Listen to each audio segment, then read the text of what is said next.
Forbidden, but true. The city of Lagos pulsed with ambition, the air thick with the scent of fuel, sweat, and dreams, where the skyline glinted like gold coins in the sun, and the roads buzzed endlessly with a rhythm of relentless pursuits. In the midst of that sophisticated chaos stood Amaka Okoye, a woman forged by ambition, shaped by hardship, and driven by a deeply rooted sense of integrity that even the stormiest career battles couldn't erode. She was a rising figure in Nigeria's oil industry, a sector dominated by men, backroom deals, and decades of entrenched hierarchy. But Amaka was different. At 34, she had climbed past doubters and dismissals, rising to become the head of legal affairs at Zenith Core Oil, a position few women, let alone one from a modest Enugu background, could dream of. She walked the marble halls of the Victoria Island headquarters with effortless confidence, her calm presence commanding respect. Amaka wasn't just known for her intelligence or her wins in court. She was revered for her discipline, her seemingly unshakable moral compass, and her resistance to the charms and vices that so easily swallowed others in the corporate whirlpool. Yet, beneath her composed exterior lived a woman who had loved and lost quietly, who bore private wounds from a failed engagement years ago, an engagement that had ended not with betrayal or scandal, but with a mutual understanding that some dreams were best left buried. Amaka had since poured herself into work, into excellence, into being impenetrable. She built high walls and adorned them with achievements until love became a myth, something that happened to others, not to women like her. When Dapo Adeniran entered the company, he was expected to be another privileged name among many, a legacy admission riding the waves of nepotism. He was the only son of Zenith Core's CEO, Chief Solomon Adeniran, a man whose reputation could fill a room long before his presence. But Dapo surprised everyone. He came with a double first from Oxford, an MBA from Wharton, and the kind of humility that unsettled his peers. At 29, he was strikingly handsome, with eyes that held both mischief and depth. He had a quiet charm, never flashy, never arrogant, yet his presence turned heads. He began in the operations department, a move orchestrated by his father to teach him the business from the ground up. But unlike other scions of wealth who coasted on entitlement, Dapo worked hard.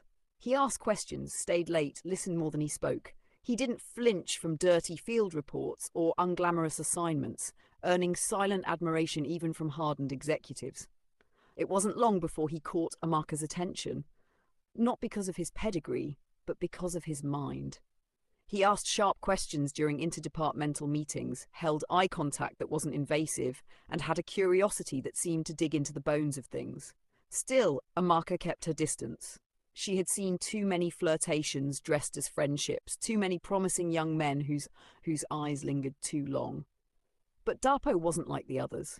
He was respectful, never overfamiliar, and yet undeniably intrigued by her. Their conversations started in the safety of boardrooms over departmental strategies and legal interpretations. Slowly, they spilled into emails about legal compliance, then messages about company policy, and then, somehow, discussions about books, jazz, and the frustrations of Lagos traffic. Amaka found herself laughing again, genuinely, in a way she hadn't for years. What neither of them anticipated was how their bond would evolve from professional synergy to emotional resonance. It wasn't dramatic at first. There was no moment where sparks flew and time stood still.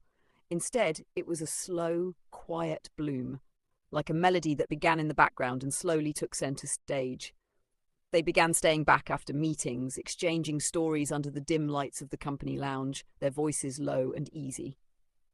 One night, after a grueling board session that ended close to midnight, Dapo offered her a ride home. She almost declined, as she always did, guarding her boundaries like sacred vows.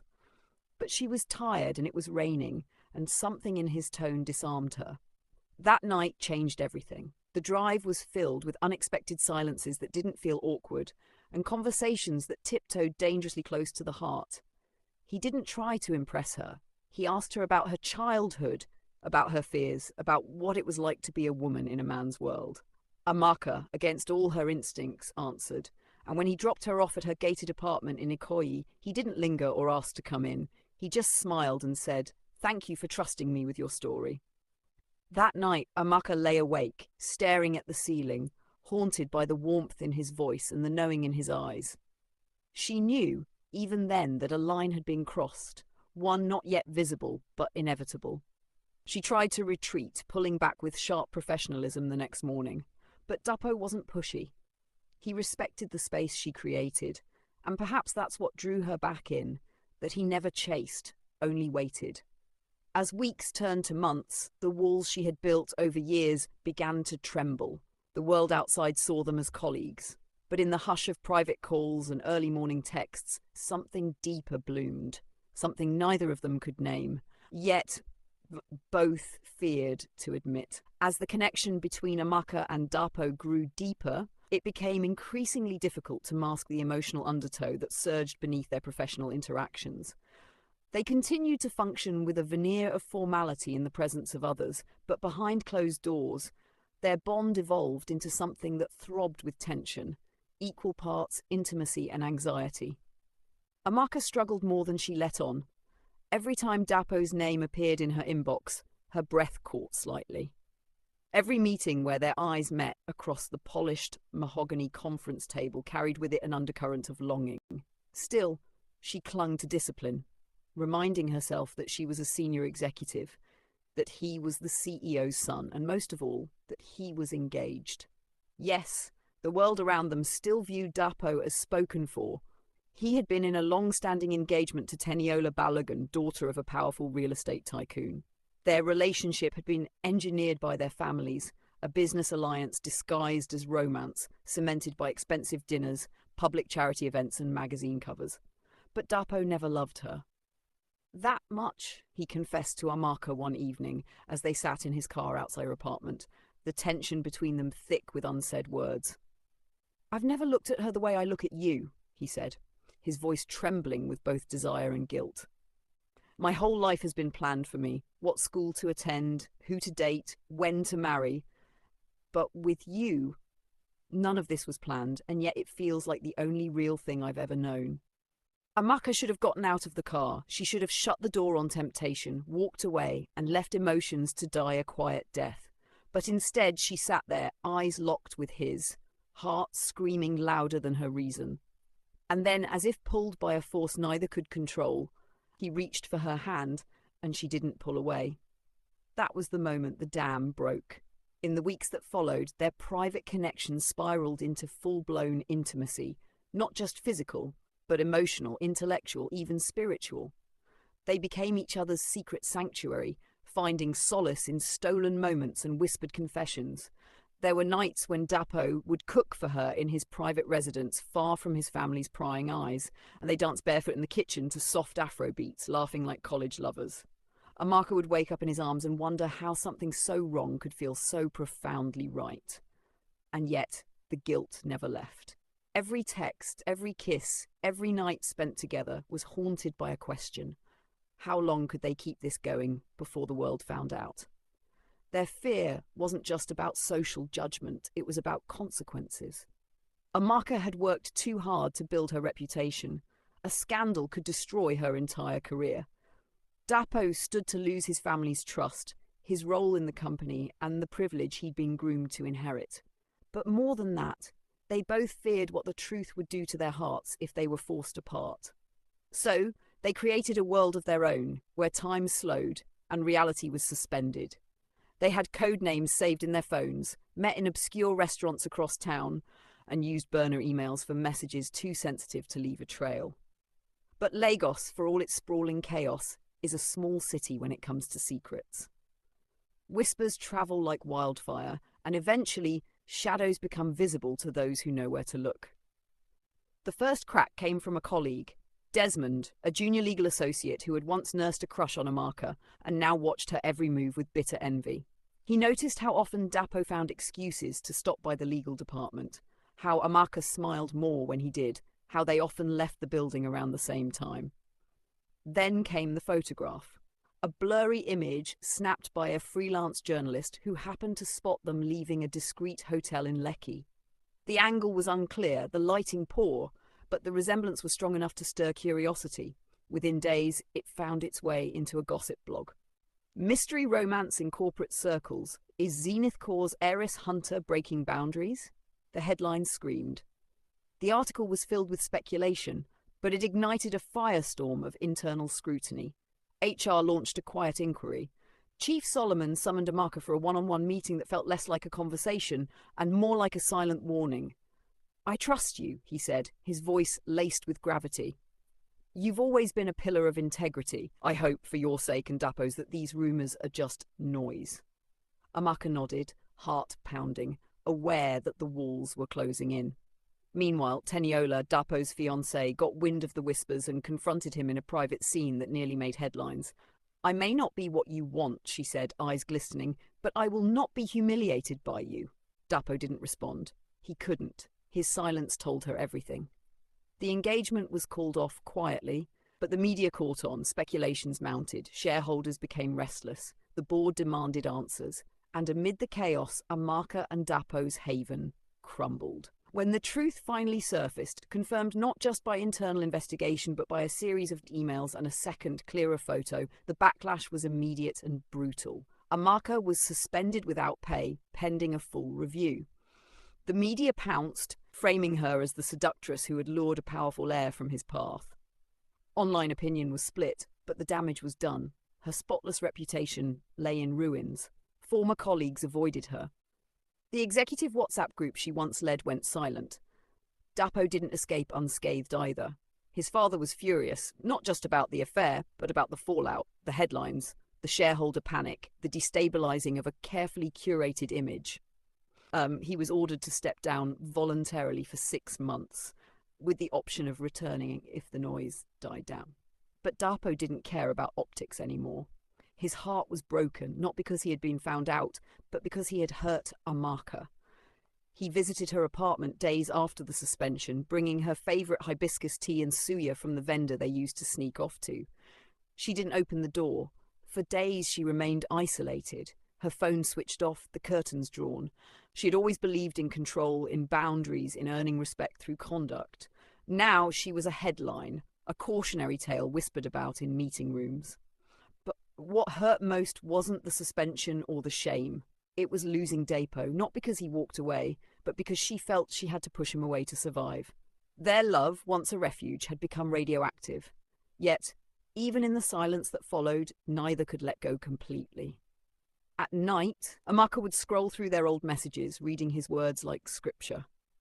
Dapo would stare at the photo of them at his private hideaway, she in his oversized hoodie, him barefoot, both laughing like children, and wonder how everything so pure had become so damned.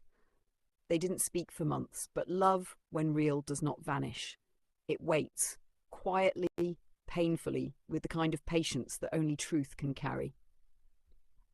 Time, as it always does, moved on. The chaos subsided, the headlines changed, and the world, so quick to judge and consume scandals, found new controversies to feast on. But for Amaka, the silence after the storm was not peace, it was exile. She had always been a woman of order, one who charted her life with careful lines and disciplined purpose. Now she found herself unemployed, bruised by whispers, and disoriented by the absence of Dapo, who had once been her anchor and her storm. She moved out of her Ikoyi apartment to a quieter neighbourhood in Gibagada, trading city skyline views for quiet streets lined with mango trees and women frying akara by the roadside. It was her way of disappearing, of starting again. For the first time in over a decade, she wasn't anyone's executive or rising star. She was just Amaka, a woman with too many questions and no clear path forward. She spent her days freelancing for small firms, offering legal opinions remotely and mentoring young law students online under a pseudonym. At night, she reread books she had long abandoned for boardroom meetings. And sometimes, when the pain wasn't too sharp, she wrote. It was in that quiet isolation that she began to untangle the threads of her life, not to forget Dapo, but to understand what had happened between them. What had begun as forbidden hadn't been reckless, it had been real. And yet, it was that very truth that had cost her everything. She no longer blamed him, nor did she blame herself. The world, she realised, had always made space for men to transgress, to falter and be forgiven. But women, especially women who dared to love out loud, were rarely given such grace. Still, she healed slowly. She began to laugh again, though cautiously. she stopped avoiding her reflection. And sometimes in the early hours before dawn, she allowed herself to remember the joy of those hidden days without guilt. Because despite everything, what she and Dapo had shared had been one of the few things in her life that had ever felt entirely, heartbreakingly authentic. Dapo, on his part, had never truly returned to the life he had left behind. Though his suspension from Zenith Corps was lifted after 6 months, he declined the offer to resume his position. He had grown disillusioned, not just with the company or his father, but with the carefully constructed reality he had once called his future. In the months after Amaka disappeared from his life, he took to travelling, not the Instagram kind, but the soul-searching kind.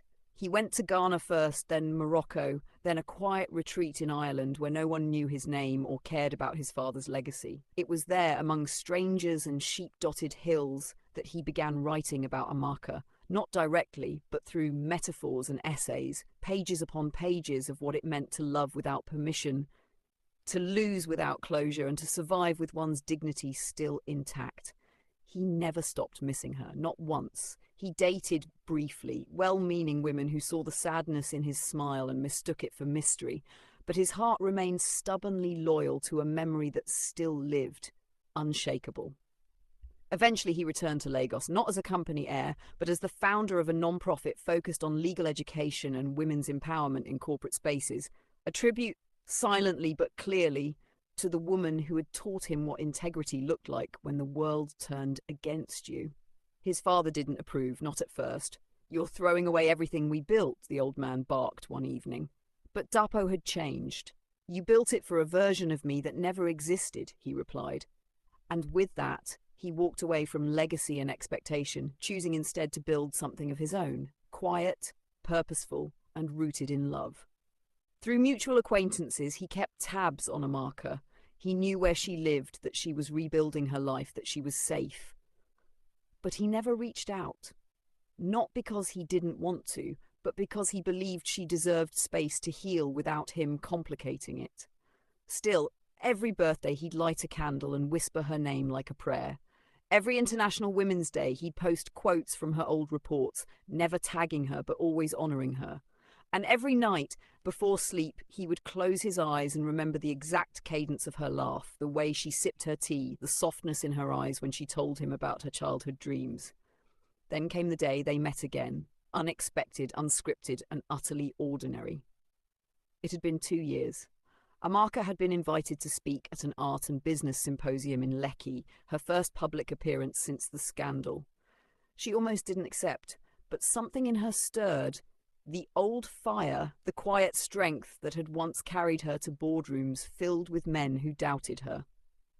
Dapo attended the same event by coincidence, invited to speak on ethical leadership in post-corporate spaces. They didn't know the other would be there, but fate, patient and persistent, had waited long enough.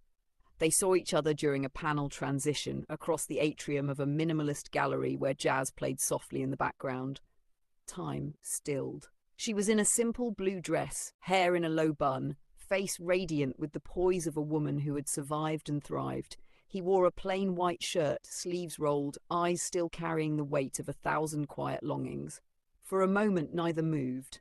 Then Dapo smiled, not the rehearsed kind, but the one that used to melt her guard. Amaka felt something inside her break and rebuild at once.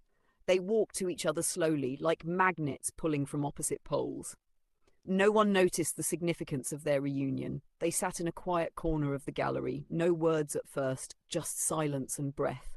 When they finally spoke, there was no anger, no blame, only gratitude and honesty. "I missed you every day," he said. She nodded, tears welling. "Me too." They didn't make promises that night. They didn't talk about the future or try to rewrite the past. Instead, they talked like old friends rediscovering familiar ground, one truth at a time. In the weeks that followed, they began seeing each other, not in secret this time, but gently, cautiously, as two people who had earned the right to love again. Their scars remained, but now they wore them openly. And as Lagos moved on with its noise and rhythm, Amaka and Dapo carved out a new story, not of forbidden love, but of forgiven love. They were no longer hiding, no longer afraid. What they had might have begun in shadows, but it had endured in light. It was tested, battered and almost destroyed, but it had survived. And that survival, more than anything, made it sacred, because in the end, love that is forbidden by the world but true to the soul is not a mistake. It is a miracle.